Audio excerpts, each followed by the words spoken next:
Good evening everyone, welcome to our channel. आप सभी का हमारे इस चैनल पर आज के सेशन में भरपूर स्वागत है। सभी लोगों से आग्रह है आप जल्द जुड़ जाएं ताकि हम लोग बिना देर के हुए आज के सेशन को आरंभ कर सकें। और जैसा कि आप सब अपने स्क्रीन पर देख पा रहे होंगे, आज का यह सेशन यह MCQ निश्चित रूप से आप समझ पाए होंगे यह क्या है, साइंस से रिलेटेड है। यह सवाल जो आप देख पा रहे होंगे यह क्या है, साइंस। और इस साइंस में फिलहाल केमिस्ट्री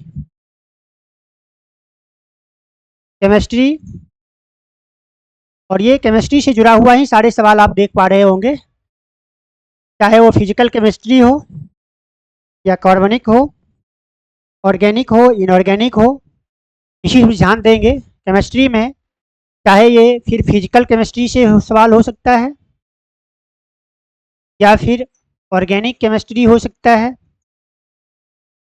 या फिर इनऑर्गेनिक केमिस्ट्री हो सकता है। तो साइंस के इस केमिस्ट्री के इस ब्रांच में आप देखेंगे इन सारे तथ्यों से आधारित सवाल आपके बीच होंगे। केमिस्ट्री पहला तथ्य, ठीक इस केमिस्ट्री के आप देखेंगे कि 2-3 पार्ट इसके काफ़ी इंपॉर्टेंट पार्ट हो सेक्शंस होते हैं। एक फिजिकल केमिस्ट्री, दूसरा क्या ऑर्गेनिक केमिस्ट्री, तीसरा क्या इनऑर्गेनिक केमिस्ट्री। इन सारे तथ्यों पर आधारित आपके सवाल हो सकते हैं और ये सब का सब आप जानते हैं ये ब्रांच ऑफ केमिस्ट्री है। साइंस में केमिस्ट्री और केमिस्ट्री के ये 2-3 ब्रांच है जिससे संबंधित हमारा यह क्या होगा, सवाल होगा। ठीक है, चलिए शुरुआत करते हैं हम लोग अपने पहले सवाल से। और पहला सवाल आप सब देख पा रहे होंगे अपने स्क्रीन पर, और यह सवाल आपसे पूछ रहा है क्या कि पदार्थ के परमाणविक सिद्धांत। अब देख लीजिए, सबसे पहले पदार्थ यानी क्या, मैटर या फिर क्या कहते हैं, सब्सटेंस, एक चीजें। फिर इसमें कहता है क्या कि परमाणविक सिद्धांत। परमाणविक सिद्धांत का मतलब क्या हो गया, एटॉमिक कंसेप्ट। एटॉमिक कंसेप्ट,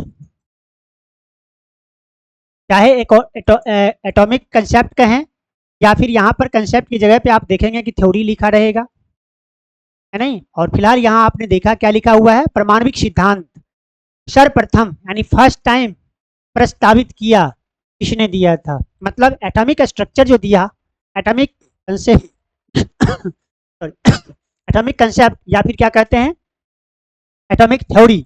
सबसे पहले एटॉमिक कंसेप्ट देने वाले, एटॉमिक थ्योरी देने वाले वे कौन थे, किसी भी पदार्थ के एटॉमिक कंसेप्ट जो दिया वो इनमें से कौन थे। क्या रदरफोर्ड साहब थे, जॉन डाल्टन साहब थे, जे थॉमसन साहब थे या फिर नील बोर साहब थे, कौन थे, है नहीं। सवाल नंबर फर्स्ट आप सबके सामने। और यदि आप प्रीवियस सेशन में शामिल हुए होंगे, बैक सेशन में भी इस तरह के सवाल हम लोगों ने सॉल्व किए थे, जो एटॉमिक स्ट्रक्चर से संबंधित कई सवाल थे। एटॉमिक कंसेप्ट के सवाल भी थे जिसमें आपने देखा होगा वो कनाद ऋषि का नाम हम लोगों ने चर्चा किया था बैक सेशन में। सबसे पहले कनाद ऋषि ने पदार्थ के बारे में, उसकी अवस्था के बारे में और परमाणु शब्द का प्रयोग करने वाले भी सबसे पहले कौन थे, कनाद ऋषि, जो बैक सेशन में आप लोगों ने सवाल देखा होगा। और उसी कनाद ऋषि के ठीक बाद यानी कुछ फॉल्ट देखा गया था। कनाद ऋषि ने जो एटम के बारे में बताया, उनके एटॉमिक स्ट्रक्चर के संबंध में, है नहीं, कुछ सवाल जो थे, कुछ कंसेप्ट जो थे, जो मिस्टेक्स था, उसके मिस्टेक के संबंध में क्या है, जॉन डाल्टन साहब जो है, जॉन डाल्टन साहब ने उसको सुधार करके लिखा था। ठीक है, फिलहाल यहाँ पर अब हम लोग देख रहे हैं कि 4 ऑप्शन हमारे पास है और ये चारों ऑप्शंस जो है सब्सटेंस यानी क्या, एटॉमिक कंसेप्ट यानी कि एटॉमिक सिद्धांत देने वाले इनमें से कौन है। क्या नील बोर साहब थे, बिल्कुल नहीं थे, है ना। क्या वो जे थॉमसन साहब थे, बिल्कुल नहीं।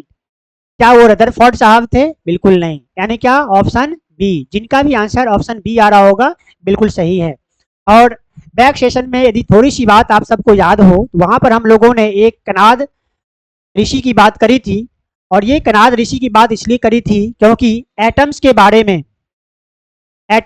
में सर पहले कनाद ऋषि ने ही यह बतलाया था, इन्होंने बतलाया था कि पर्यावरण में या विश्व में या दुनिया में एटम्स एक ऐसा पदार्थ है जो आगे विभाजित नहीं किया जा सकता था। लेकिन एक तथ्य इन्होंने बतलाया था, यह विभिन्न सूक्ष्म कणों से बना है नहीं। कनाद ऋषि ने सबसे पहले क्या बतलाया था कि एटम्स जो है विभिन्न छोटे सूक्ष्म कणों के मिलने से बने होते हैं। लेकिन इन्होंने गलती क्या कर दी थी, इन्होंने कहा था कि ये आगे विभाजित नहीं किया जा सकता है।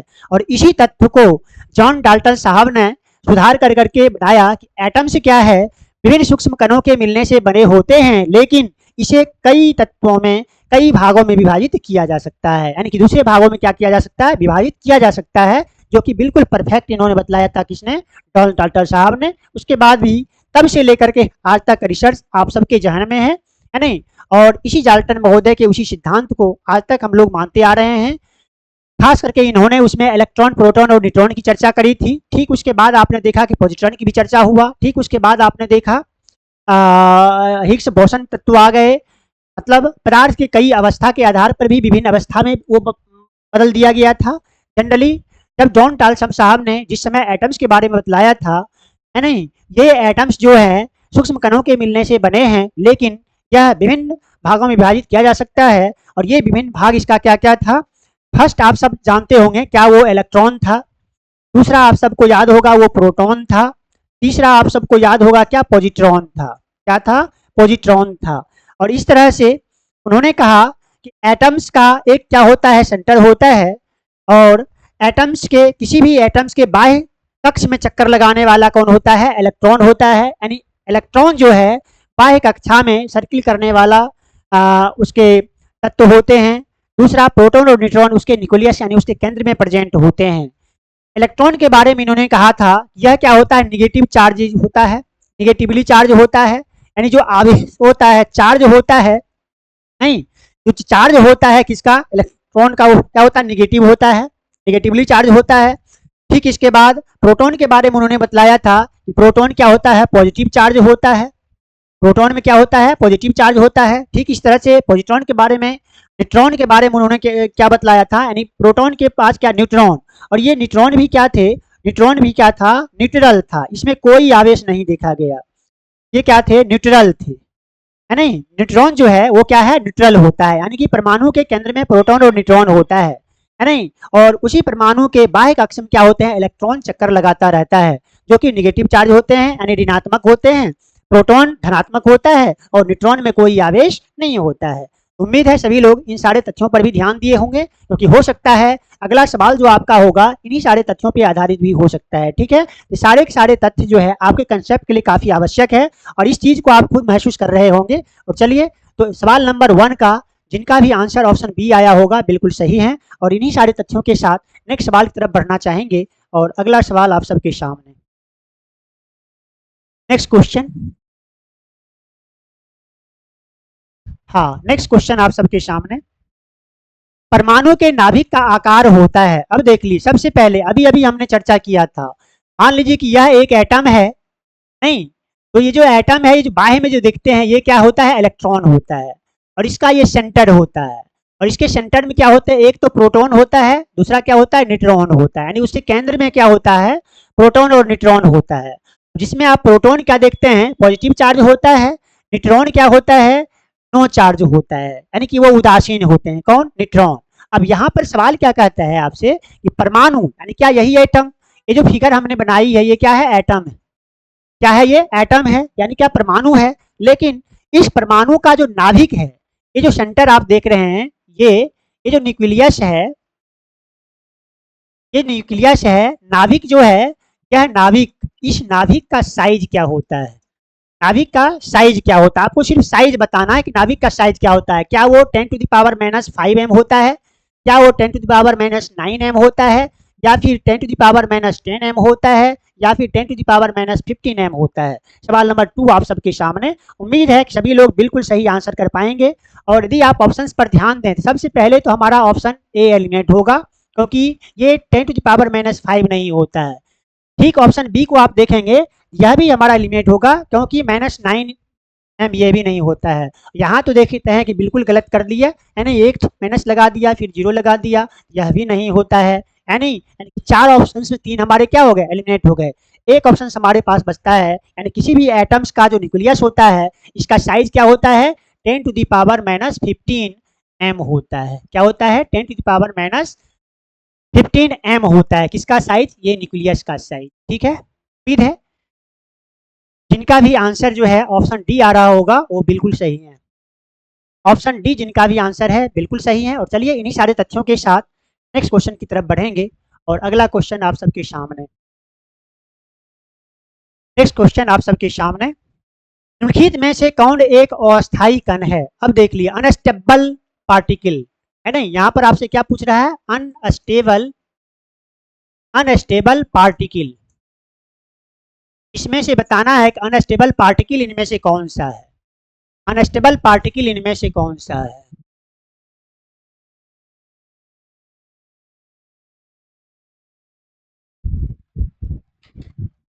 इनमें से अनस्टेबल पार्टिकल कौन सा है? अस्थायी कण कौन सा है? पार्टिकल अस्थायी कण इनमें से कौन सा है? क्या वो इलेक्ट्रॉन है, क्या वो प्रोटॉन है, या फिर न्यूट्रॉन है, या इनमें से कोई नहीं?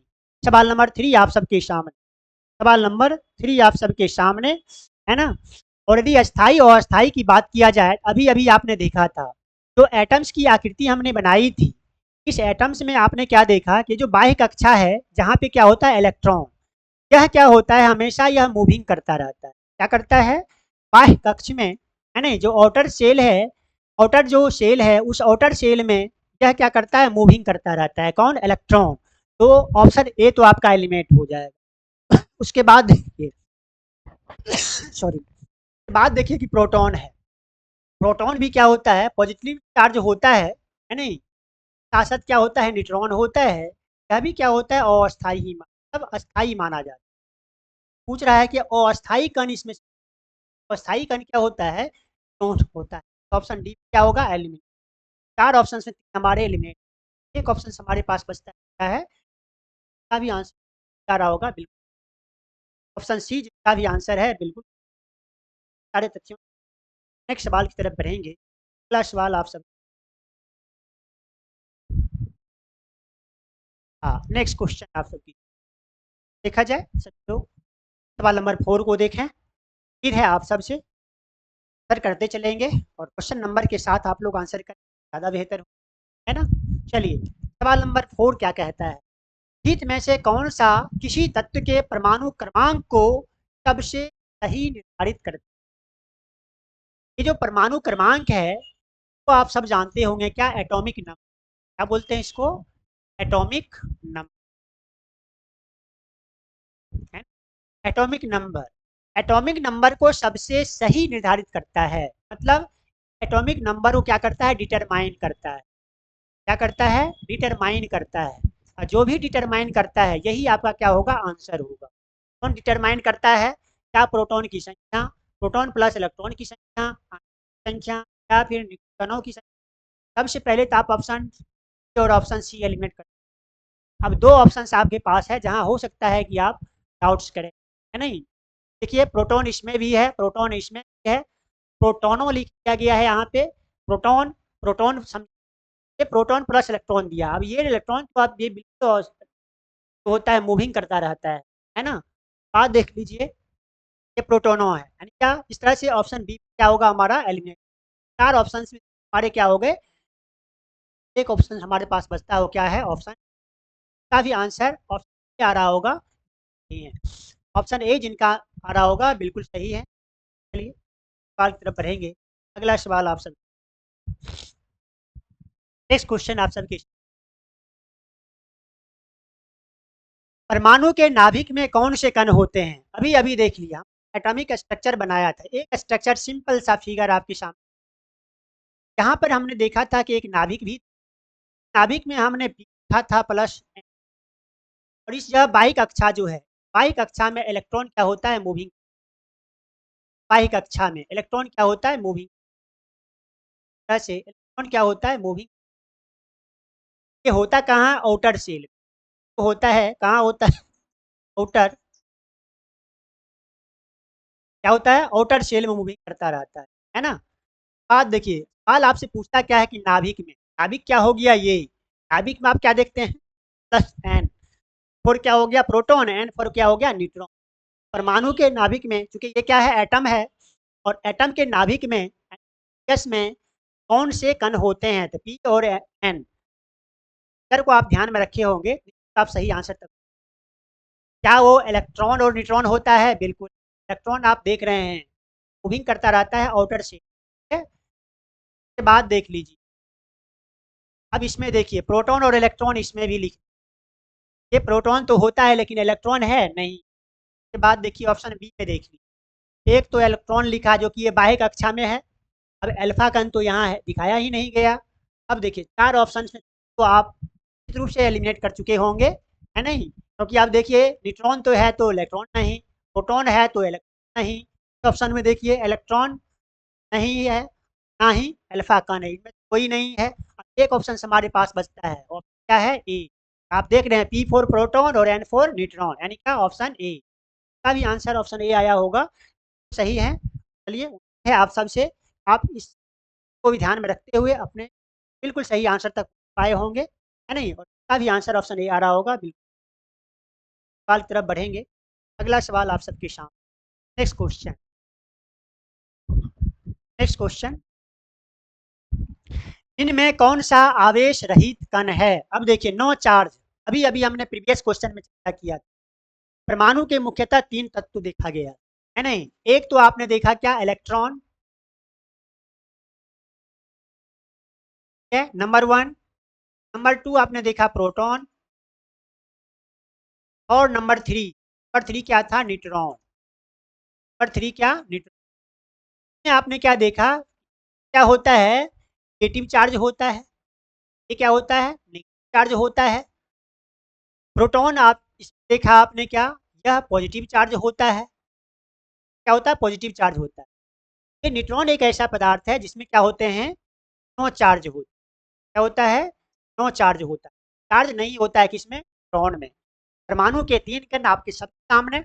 बाह्य कक्षा में जो मूविंग करता रहता है वो इलेक्ट्रॉन, जो कि नेगेटिवली चार्ज होते हैं।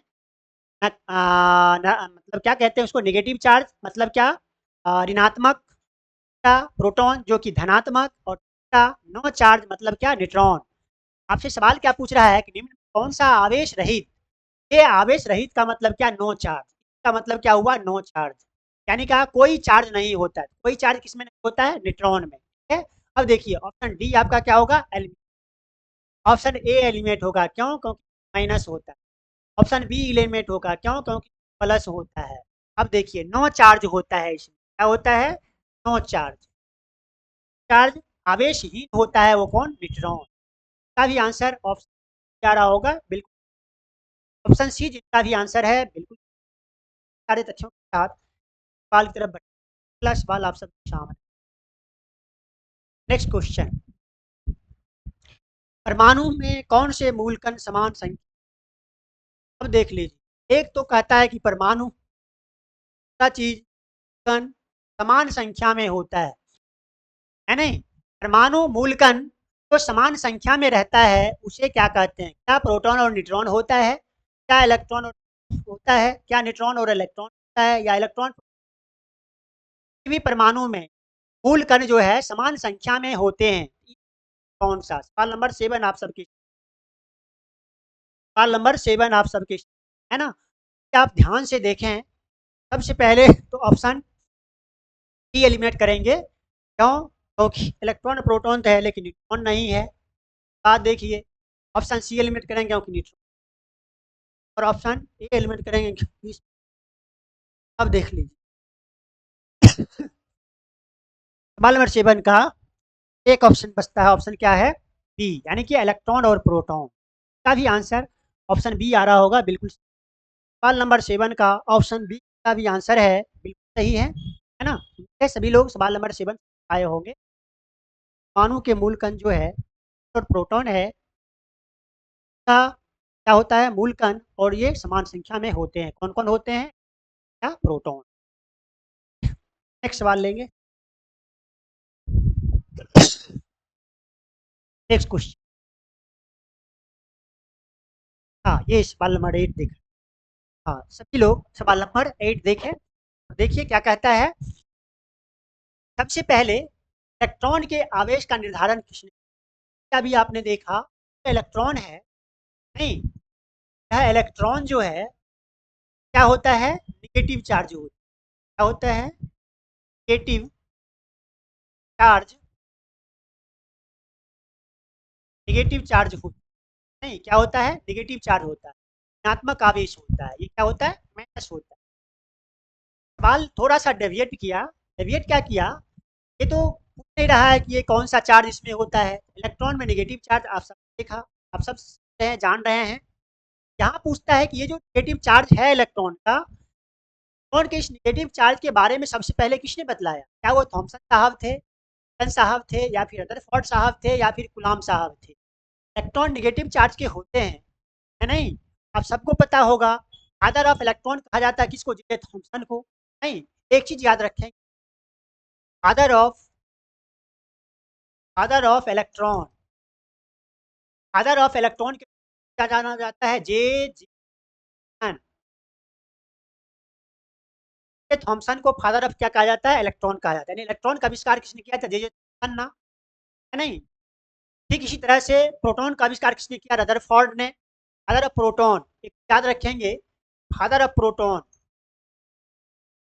Father of proton, father of proton किसने कहा था? रदरफोर्ड ने, रदरफोर्ड साहब ने, है ना? और ठीक इसी तरह से फादर ऑफ न्यूट्रॉन आप जानते होंगे, father of neutron, father of neutron को कहा जाता है जेम्स चैडविक। क्या कहा जाता है? जेम्स चैडविक साहब को, James Chadwick, James Chadwick, James Chadwick को कहा जाता है क्या? Father of. तरह से आपने देखा कि father of electron J Thomson, electron का आविष्कार किसने किया था? जे थॉमसन ना।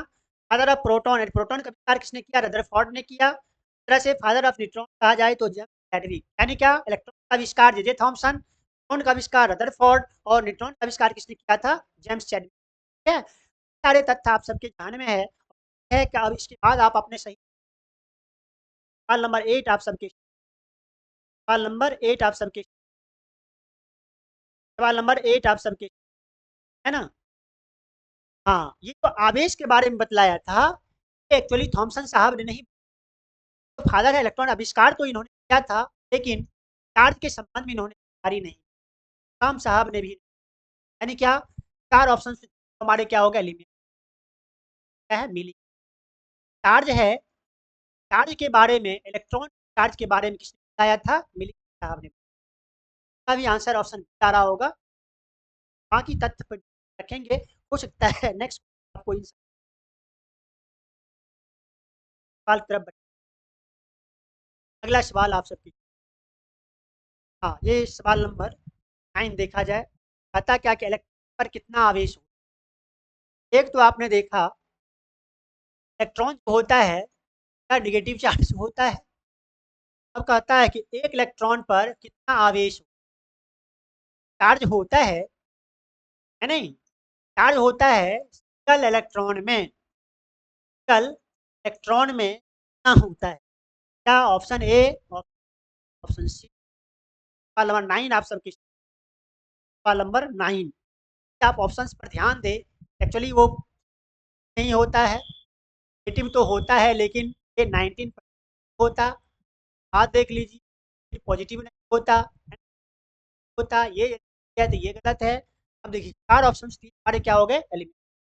एक ऑप्शन हमारे पास बचता है, वो क्या है? ऑप्शन का भी आंसर आ रहा होगा, बिल्कुल ऑप्शन ए जिनका भी आंसर होगा। तथ्यों के साथ नेक्स्ट सवाल की तरफ बढ़ेंगे। अगला सवाल आप सबके सामने, नेक्स्ट क्वेश्चन,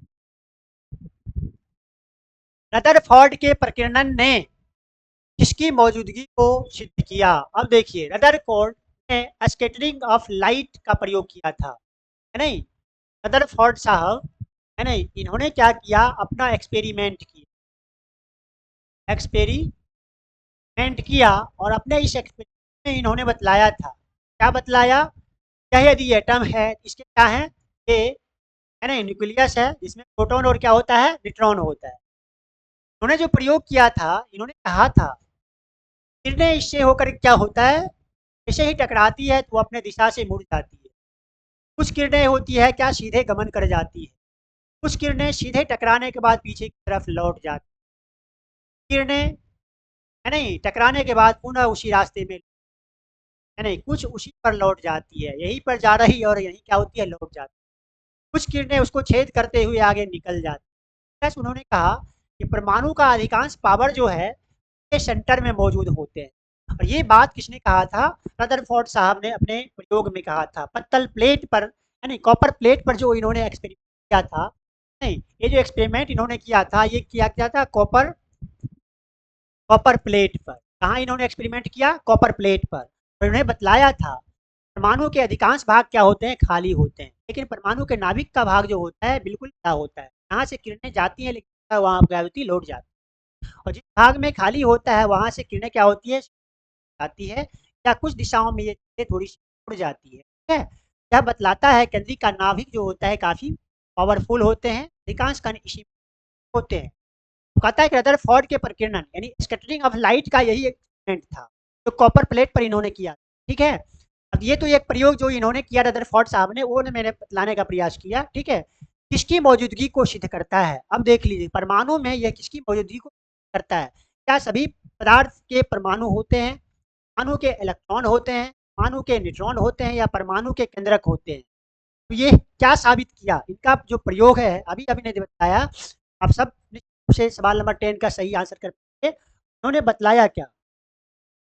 क्या बतलाया इन्होंने? अभी हमने कहा ये जो केंद्र है प्रोटॉन प्लस न्यूट्रॉन, ये क्या है? केंद्र है, यानी न्यूक्लियस है। यानी क्या? ऑप्शन ए हमारा क्या होगा? एलिमिनेट होगा। ऑप्शन बी हमारा क्या होगा? एलिमिनेट होगा। ऑप्शन सी हमारा क्या होगा? एलिमिनेट होगा। यानी हमारा क्या होगा? ऑप्शन, यहाँ पर आप देख रहे हो क्या लिखा हुआ है? क्या लिखा हुआ है? न्यूक्लियस। केंद्र से होते हैं जो मोस्ट पावरफुल होते हैं, और यहीं से क्या होती है? मुड़ जाती है, तिरछी स्कैटर कर जाती है। ठीक है, ये नाभिक की मौजूदगी की वजह से ही ऐसा होता है। अपने इस प्रयोग के माध्यम से रदरफोर्ड ने बदला। उम्मीद है सभी लोग सवाल नंबर 10 समझ पाए होंगे। काफी आंसर ऑप्शन डी आया होगा बिल्कुल। चलिए सवाल की तरफ बढ़ते हैं। अगला सवाल आप सबकी, नेक्स्ट क्वेश्चन, परमाणु विद्युतः होते हैं क्या? कहा जाता है क्या? उदासीन होते हैं। परमाणु विद्युतः क्या होता है? उदासीन कहा जाता है। एटॉमिक जो होता है, एटम्स जो होता है, इलेक्ट्रिकली क्या होते हैं? न्यूट्रल कहा जाता है। क्या कहा जाता है? न्यूट्रल।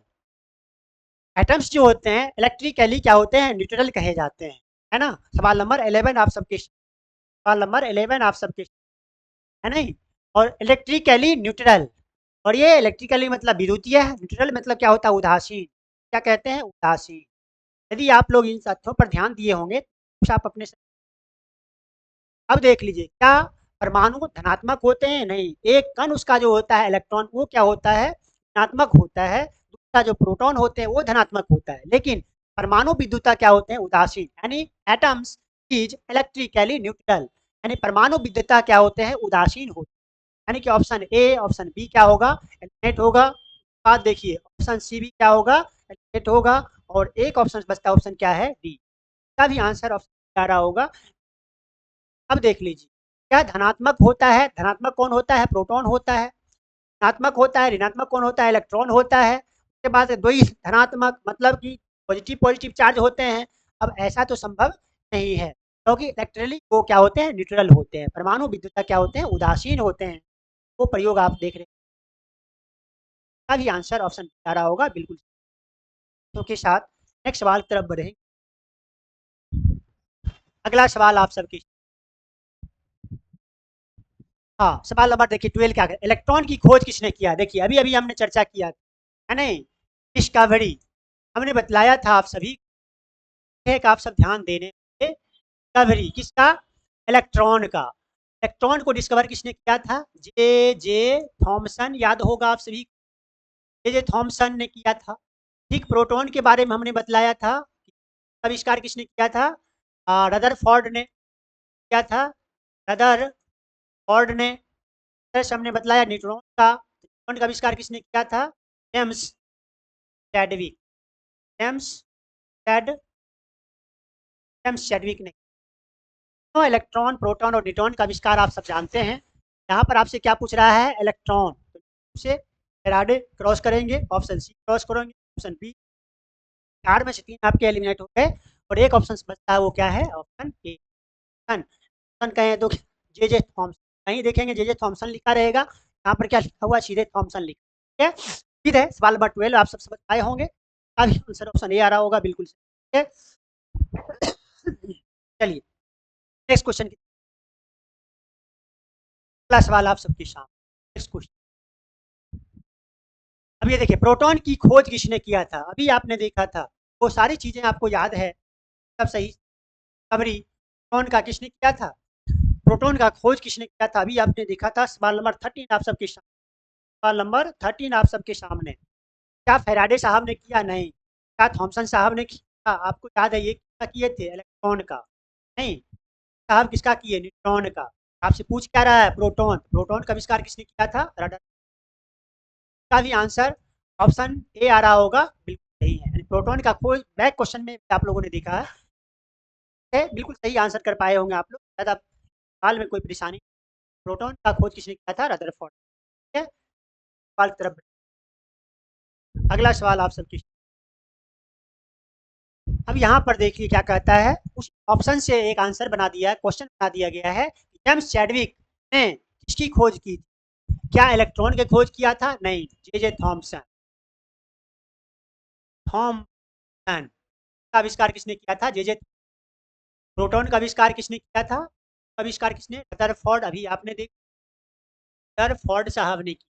नहीं, रदरफोर्ड ने की। अब देख लीजिए, आपको कहता है जेम्स चैडविक, एहसान साहब ने नहीं। एक ऑप्शन आता है क्या? न्यूट्रॉन। आविष्कार किसने किया था? James Chadwick. क्या था? James Chadwick. बैक क्वेश्चन का भी आप देखे होंगे, है नहीं? उसमें वहां पर क्या हमने किया था बैक क्वेश्चन में? प्रोटॉन का आविष्कार किसने किया? जे जे थॉमसन ने। प्रोटॉन का आविष्कार किसने किया? रदरफोर्ड ने। और इस सवाल में आपसे पूछ क्या रहा था? जेम्स चैडविक ने का खोज किया था, वो क्या है? न्यूट्रॉन। न्यूट्रॉन का खोज किसने किया था? जेम्स। ठीक है, सभी लोग सवाल नंबर 14 पाए होंगे। चलिए इन तथ्यों के साथ नेक्स्ट अगला सवाल आप सबकी। निहित में किन कणों में कणीय तरंग की प्रकृति पाई जाती है? अब एक्चुअली जो पार्टिकल्स का वेव होता है, वह यहाँ पर आप देख पा रहे होंगे, कहता है कि किन कणों में, यानी उस कण का, यानी पार्टिकल का नाम आपको बताना। क्या करता है? पार्टिकल्स का नाम बताना है। इसमें क्या होगा? कोणीय तरंग द्वि प्रकृति पाई जाती है नहीं? डबल स्टैंडर्ड में पाया जाता है। क्या वो मेसन, क्या वो प्रोटॉन है, क्या फिर इलेक्ट्रॉन है, या फिर न्यूट्रॉन है? सवाल नंबर 15 आप सबके। सवाल नंबर 15। अब देख लीजिए का प्रकृति आया, यानी स्टेबल और अनस्टेबल में, वो एक्चुअली वो न्यूट्रॉन नहीं हो सकता, वो प्रोटॉन भी नहीं हो सकता, हो सकता, यानी इलेक्ट्रॉन ही एक ऐसा पार्टिकल है एटम का, तो क्या होते हैं? पाई जाती है। इसका भी आंसर ऑप्शन सी आ रहा होगा, बिल्कुल। ऑप्शन सी का भी आंसर है, बिल्कुल। सवाल की तरफ। सवाल नेक्स्ट क्वेश्चन। हाँ, सभी लोग सवाल नंबर 16 देखा जाए, और पुनः आंसर तो निश्चित रूप से करें क्वेश्चन नंबर के साथ। आप एबीसी और आप अपना सेल्फ इवेल्युएशन भी करते चलेंगे, अपना स्कोर भी चेक। यहाँ पर आप देखिए, कहता है कि पॉजिट्रॉन की चर्चा, पॉजिट्रॉन की खोज किसने, खोजकर्ता कौन है, मतलब डिस्कवरी किस, तो discovered, who discovered positron, positron का आविष्कार किसने किया? अभी आपने देखा था, ये रदरफोर्ड साहब जो है, रदरफोर्ड साहब ने क्या किया था? प्रोटॉन का खोज कर लिया, है नहीं? बाद एक जेम्स चैडविक, आप सबको पता है क्या, न्यूटन साहब ने कर, मतलब जेम्स चैडविक का आविष्कार किया था न्यूट्रॉन का। दो तत्व तो यहाँ पर आपको, रदरफोर्ड ने प्रोटॉन का और जेम्स चैडविक ने। बचता है हमारे पास दो ऑप्शन, एक क्या है? युकावा, दूसरा क्या है? एंडरसन। क्या युकावा या फिर एंडरसन साहब ने इसका खोज किया था, पॉजिट्रॉन का जो चौथा तत्व था? सवाल नंबर 16 आप सबके। और यदि आप ध्यान से देखेंगे, युकावा साहब ने इसका नहीं किया, किसका? पॉजिट्रॉन का। पॉजिट्रॉन का आविष्कार किसने किया था? एंडरसन। क्या था? एंडरसन। एंडरसन साहब ने किया, क्या खोज किया? पॉजिट्रॉन का। पॉजी, इलेक्ट्रॉन, प्रोटॉन, न्यूट्रॉन, और न्यूट्रॉन के बाद जो चौथी अवस्था है वो क्या है? पॉजिट्रॉन है। पॉजिट्रॉन का आविष्कार किसने किया? एंडरसन है। बाकी सारे तत्व को आप लोगों ने देखे है। लोग सवाल नंबर 16 आए होंगे, इसका भी आंसर ऑप्शन सी आ रहा होगा, बिल्कुल। सवाल की तरफ अगला सवाल आप सबके सामने, ठीक है? परमाणवीय नाभिक किसने खोजा? अब देखिए, परमाणवीय नाभिक, सीधे समझिए कि एटॉमिक का जो न्यूक्लियस है उसकी खोज किसने की? सवाल यहाँ सीधा आपसे पूछता है क्या, ये एटॉमिक न्यूक्लियस भी एटम्स के न्यूक्लियस को एटम्स के न्यूक्लियस को डिस्कवर किसने किया, यानी परमाणु के नाभिक का खोज किसने किया। यहाँ पर आप देख रहे होंगे कि खोज किसने किया। रदरफोर्ड ने नाभिक का खोज किया, डाल्टन साहब ने खोज किया, या फिर आइंस्टीन साहब ने खोज किया, या फिर थॉमसन साहब ने खोज किया। परमाणु के नाभिक के बारे में किसने बतलाया था। और हमको लगता है कि निश्चित रूप से आप लोग बिल्कुल सही आंसर कर पाएंगे। क्यों? क्योंकि प्रीवियस क्वेश्चन में हम लोगों ने एटम का एक स्ट्रक्चर बनाया था, चार्ज कौन कौन था वो भी हम लोगों ने देखा, है नहीं। बाकी तत्व भी किसका आविष्कार किया वह भी हम लोगों ने देखा, है नहीं। चार्ज के बारे में प्लस उसके डिस्कवरी के बारे में हम लोगों ने देखा। फिर है आप सबसे यस में यस जो होते हैं परमाणु का, उसमें प्रोटॉन होता है। यस की चर्चा या डिस्कवर सबसे पहले किस, सवाल नंबर 17 आप सबके, सवाल नंबर 17 आप सबके सबको पता है। थॉमसन साहब जो है ने तो क्या किया था, इलेक्ट्रॉन की खोज कर ली, नहीं। आइंस्टीन साहब तो फिजिक्स से जुड़े हुए हैं, ये फिजिक्स से जुड़े हुए हैं। डाल्टन साहब ने ये प्रयोग नहीं किया, है ना। अब देखिए 4 ऑप्शन से हमारे एलिमेंट, एक ऑप्शन हमारे पास पता है रदरफोर्ड। रदरफोर्ड को यदि आप भूल रहे होंगे, एक चीज याद रखें, अभी हम लोगों ने इसके एक्सपेरिमेंट की चर्चा करी थी।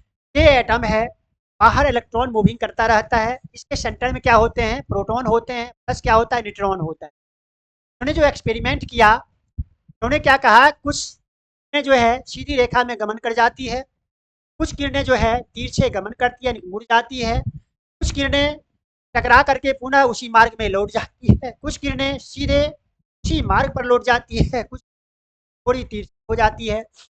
और इन्होंने कहा था ये जो बदलाव होता है प्रकाश की किरणों में, परमाणु के केंद्र होकर के नहीं कर पाती है। ऐसा इसलिए क्योंकि परमाणु के केंद्र क्या पाए जाते हैं, न्यूक्लियस की वजह से ही होता है। ये एक्सपेरिमेंट किसने किया था, रदरफोर्ड साहब ने किया, है ना। है सभी लोग इस प्रयोग को ध्यान में रखे होंगे, प्रीवियस क्वेश्चन में हमने इसकी चर्चा करी थी। यहाँ से जो किरणें लौट जाती हैं या तिरछी जाती है, वो एक्चुअली वजह से इसके बारे में चर्चा किसने किया था, रदर। चलिए सभी लोग समझ पाए होंगे सारे तथ्यों। सवाल की तरफ सवाल आप, नेक्स्ट क्वेश्चन आप सबके,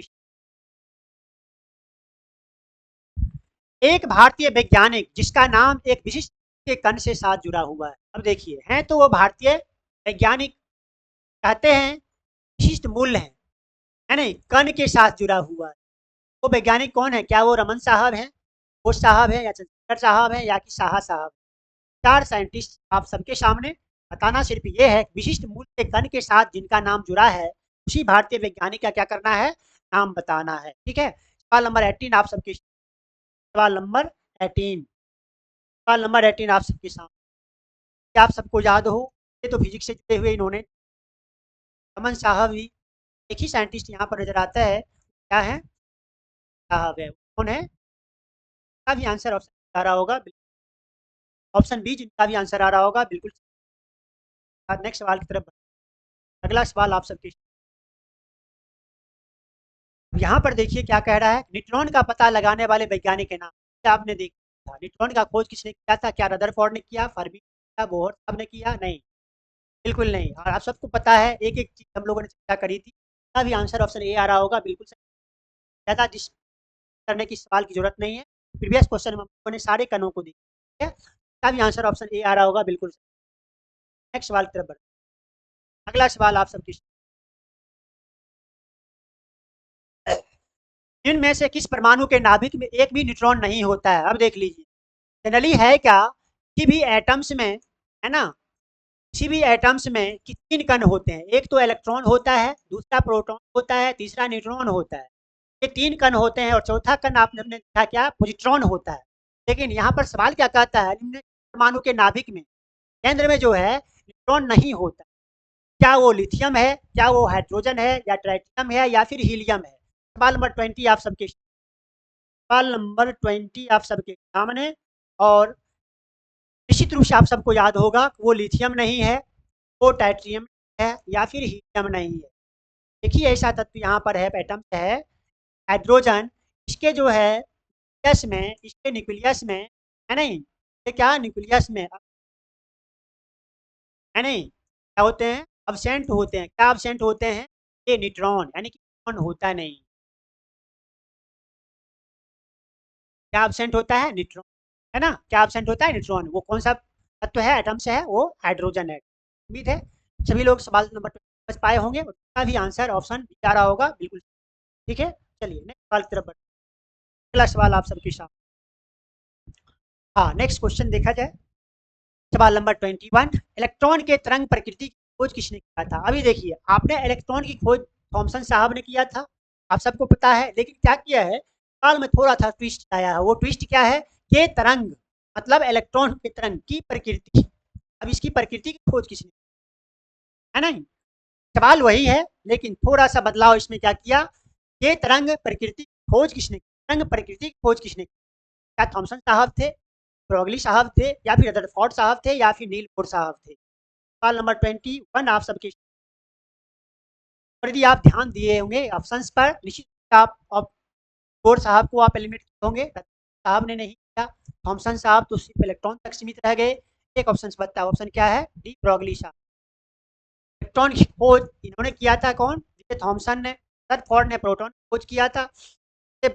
अब सेल से संबंधित जानकारी देने वाले नील बोर साहब थे, है ना? और ये जो इसके तरंग की प्रक्रिया था, वो कौन थे? ब्रोगली साहब। इसका भी आंसर सवाल नंबर 21 का ऑप्शन बी आ रहा होगा, बिल्कुल। चलिए नेक्स्ट सवाल की तरफ। अगला सवाल आप सबके, नेक्स्ट क्वेश्चन, तत्व के सबसे छोटे भाग को क्या कहते हैं? अब देखिए, किसी भी एलिमेंट के स्मॉल स्मॉलेस्ट पार्ट, है नहीं, ऑफ क्या स्मॉलेस्ट पार्ट ऑफ एलिमेंट, क्या वो परमाणु होते हैं, इलेक्ट्रॉन होते हैं, न्यूट्रॉन होते हैं, या फिर प्रोटॉन होते हैं? The smallest part of element, है नहीं, सवाल नंबर 22। सवाल नंबर 22 आप सबको याद होगा, वो प्रोटॉन नहीं, न्यूट्रॉन नहीं, वो इलेक्ट्रॉन नहीं, the smallest particles that is atoms. क्या है? एटम्स। का भी आंसर ऑप्शन ए आ रहा होगा, बिल्कुल ऑप्शन ए, जिनका भी आंसर आ रहा होगा, बिल्कुल। नेक्स्ट सवाल की तरफ, अगला सवाल आप सबकी, नेक्स्ट क्वेश्चन। अब ये सवाल नंबर 23 को देखा जाए। उम्मीद है बिल्कुल सही परफेक्ट आंसर आप सब कर पाएंगे। और इसमें सवाल आप यदि देख पा रहे होंगे, क्या क्या है कि डाल्टन के परमाणु सिद्धांत के अनुसार कौन सा सबसे छोटा कण स्वतंत्र रूप से रहता है? यानी सबसे छोटा कण, एक तो आपको देखना है क्या कि सबसे स्मॉलेस्ट पार्टिकल, तब क्या, the smallest smallest particle, the smallest particle, ये स्मॉलेस्ट पार्टिकल का के अनुसार डाल्टन के परमाणु सिद्धांत के आधार पर, डाल्टन के परमाणु सिद्धांत के आधार पर दी स्मॉलेस्ट पार्टिकल जैसे कौन है? क्या फिर अणु है, या फिर परमाणु है, या फिर धनायन है, या फिर ऋणायन है? अब देखिए, धनायन और ऋणायन तो आपका आवेश है, दो ऑप्शन तो आपका ऐसे एलिमिनेट हो। अब आपके पास बचता है दो ऑप्शन, इसी दो ऑप्शन में आपको डिसाइड करना है आपका आंसर जो है अणु होगा या फिर परमाणु होगा। क्वेश्चन आप सब समझ चुके हैं, क्या कहता है question?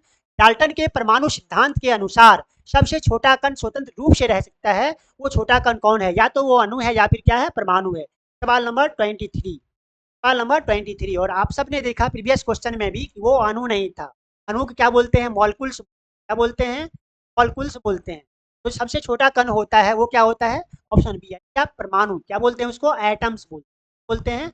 Smallest particle that is atoms, नहीं, जिसको कनाद के अनुसार आगे विभाजित नहीं किया जा सकता था, लेकिन डाल्टन साहब ने उसको क्या कहा, परमाणु जो है वह सूक्ष्म कणों से बने होते हैं जिसे आगे विभाजित किया जा सकता है। ठीक है, ये सारे कंसेप्ट भी आप लोगों ने बैक क्वेश्चन में होगा, और यहाँ जिनका भी आंसर ऑप्शन बी आ रहा होगा, बिल्कुल ठीक है। उम्मीद है सभी लोग सवाल नंबर 23 आए होंगे, और जिनका भी आंसर ऑप्शन है। चलिए अगला क्वेश्चन आप सबकी, हाँ नेक्स्ट क्वेश्चन। किसी परमाणु का रासायनिक व्यवहार निर्भर करता है, अब देख लीजिए, एक तो परमाणु की चर्चा यहाँ पर है, और कहा जाता है कि ये परमाणु, परमाणु कहें तो क्या? एटम्स। इस एटम्स का कहता है क्या? रासायनिक, यानी केमिकल बिहेवियर जो उसका है वो किस पर डिपेंड करता है? The chemical behaviour of any atoms depend on upon, मतलब नंबर ए, नंबर बी या डी, इस पर वो डिपेंड होते हैं।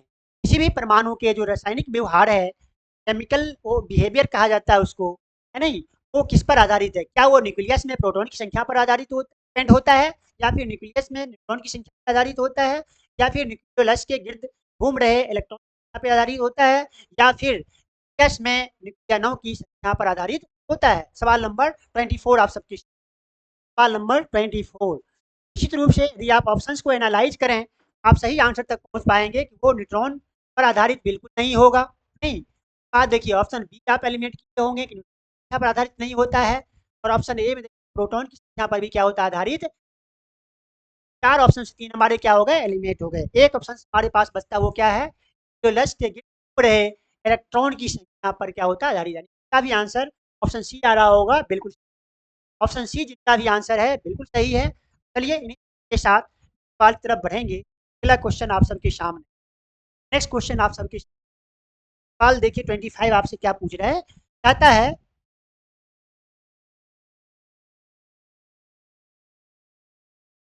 हाँ, सवाल नंबर 25 देखा, ये सवाल नंबर 25, सवाल नंबर 25, द्रव्यमान की संख्या किसका योग होता है। अब देख लीजिए, एटॉमिक मास, अभी अभी आपने देखा था, एक क्वेश्चन डेराइज हुआ था बैक पीरियड, आप देखे होंगे कि एटॉमिक नंबर, नहीं वहां क्या था, एटॉमिक नंबर। अब यहाँ पर कहता है कि द्रव्यमान संख्या, मतलब क्या, एटॉमिक मास। ये क्या पूछ रहा है, एटॉमिक, एटॉमिक मास। यहाँ पर पूछ क्या रहा है, एटॉमिक मास यानी द्रव्यमान संख्या। क्या पूछ रहा है, द्रव्य, द्रव्यमान संख्या, एटॉमिक मास पूछ रहा है, नहीं एटॉमिक नंबर नहीं पूछ रहे, एटॉमिक मास। क्या एटॉमिक मास जो होता है वो किसका योग होता है, क्या केवल प्रोटॉन होता है, केवल प्रोटॉन तो होगा नहीं, तो ऑप्शन तो ए पहले ही एलिमिनेट हो जाता है। बात देखिए, इलेक्ट्रॉन और प्रोटॉन लिखा है, इलेक्ट्रॉन तो बाह्य कक्षा में क्या होता है, मूव करता रहता है, तो है ऑप्शन बी भी आप क्या करेंगे, एलिमिनेट करेंगे। दो ऑप्शन आपके पास बचते हैं, क्या इस दोनों ऑप्शन में आपका सही परफेक्ट आंसर होगा। उम्मीद है बिल्कुल सही आप करेंगे, क्योंकि हमने यहाँ पे एटॉमिक स्ट्रक्चर बनाया था, और स्ट्रक्चर में आप सबने देखा यहाँ तो इलेक्ट्रॉन, लेकिन क्या होते हैं, प्रोटॉन प्लस क्या होता है, न्यूट्रॉन होता है। एटम का जो मास होता है वो इसी पर डिपेंड करता है। ठीक है, उम्मीद है सभी लोग बिल्कुल सही आंसर कर पाएंगे। सवाल नंबर 25 आप सबके, है नहीं, एक्चुअली वो क्या होता है, प्रोटॉन प्लस न्यूट्रॉन। तो आप देख लीजिए ऑप्शन सी क्यों एलिमिनेट होगा, क्योंकि इलेक्ट्रॉन नहीं होता है। नहीं होता क्या है, प्रोटॉन प्लस न्यूट्रॉन, यानी पी फॉर प्रोटॉन और एन फॉर क्या, न्यूट्रॉन। का भी आंसर सवाल नंबर 25 का ऑप्शन डी आ रहा होगा, बिल्कुल सही है। और एक कंसेप्ट आपका तैयार हो गया होगा एक स्ट्रक्चर के माध्यम से, तो आप कभी ना भूल पाएंगे, है ना। यदि स्ट्रक्चर ध्यान में है इसी तो आप सही आंसर कर, भूलने वाली तथ्य नहीं है। चलिए, उम्मीद है सभी लोग सवाल नंबर 25 भी इस तरह समझ पाए होंगे। और इस तरह से चलिए, आज के इस सेशन को हम लोग इन्हीं सवालों के साथ यही विराम देना चाहेंगे। मिलते हैं ऐसे ही महत्वपूर्ण सवाल को लेकर करके, जो आपके एग्जामिनेशन के काफी महत्वपूर्ण और संभावित सवाल हैं, नेक्स्ट सेशन में। तब तक के लिए इस सेशन में आप सभी का उपस्थित होने के लिए बहुत बहुत शुक्रिया, बहुत बहुत धन्यवाद। Thank you very much.